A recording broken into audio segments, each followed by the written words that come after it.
Welcome to our 5 on 5. We're pleased to be joined by Becky Loncot from AAA Oregon. Becky, thanks for coming in. Thank you. Happy to be here. All right, glad to have you. So, gas prices, summer's not so far away. Gas prices are high. Why are things so high right now? Well, there's a couple different reasons. It's the economic, people trading oil and that, so that's part of it. If there's something happening over in other countries, Sure, any Middle type, East, I would yeah, imagine, that has an effect too. And we've gone to the summer blend of gas, so that raises the price as well. Oh, interesting. Okay, and what is the summer blend for us novices? That's when they make the gas so it burns a little bit cleaner for summertime. Interesting. Okay. All right. I didn't know that. All right. So I want to ask you, state versus state. You know, every state has different taxes and that sort of thing. Is that why they're different? And why is Oregon kind of on the high side nationally? West Coast predominantly is on a higher side. Most of our oil is coming globally.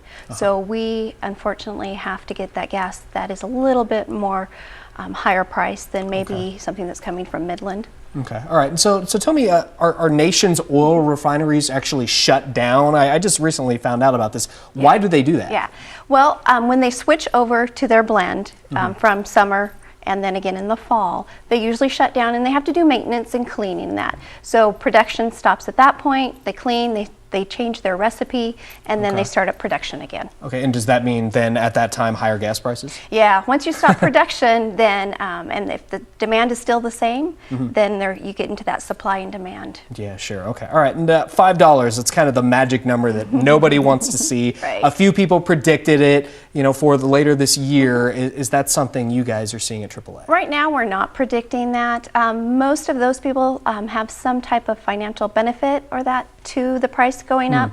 We are not biased in that, so we kind of look at the predictions and the trends in that. Okay, all right. And you mentioned before supply and demand. It's far more complicated than simple economics like that. Is that right? Definitely. Actually, our demand has gone down over the years because we're driving more fuel-efficient vehicles.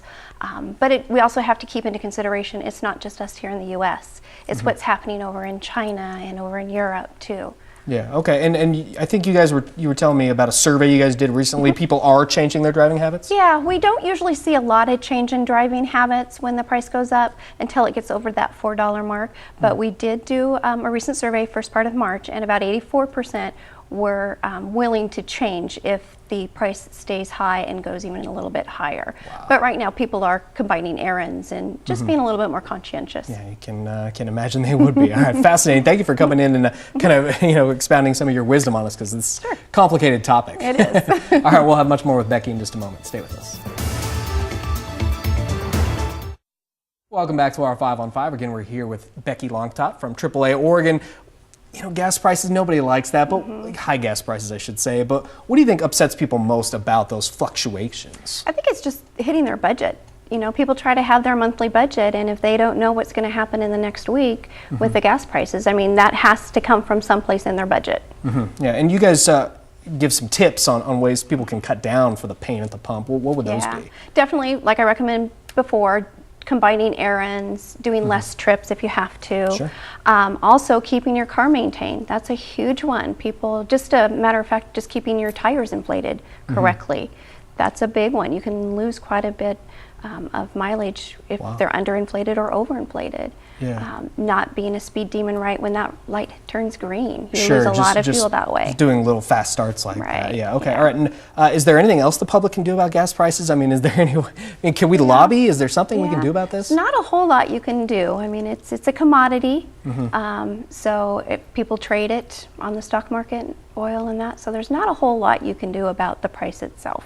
Yeah, okay, all right. And then let's see, I know you guys have a website that's really cool. Tell us about that. AAA.com. We've got a lot of different applications on there that will help. Fuel Finder is a big one, so you can go and look at any place in the country, any city, even Medford, and find out what stations are charging. That's fantastic. And why is Southern Oregon versus, you know, we talked about West Coast versus East, but Southern Oregon in particular over Portland, why is it so much more expensive? Well, we get a lot of ours straight from California, whereas Portland sometimes might get it from Washington refineries or that, and we're closer to the border, so we are more in competition with their prices as well. So we reflect some of their pricing. pricing. Yeah, okay. And since summer's not so far away, it always seems like summer is the high time for gas prices. And we talked before about the nation's oil refinery shutting down. Did they just time that right for summer, or what's going on? Why summer? Yeah, usually do it in March and April.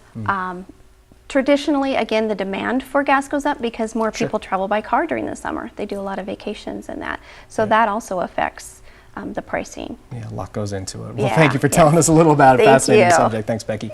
Stay with us. We'll be right back.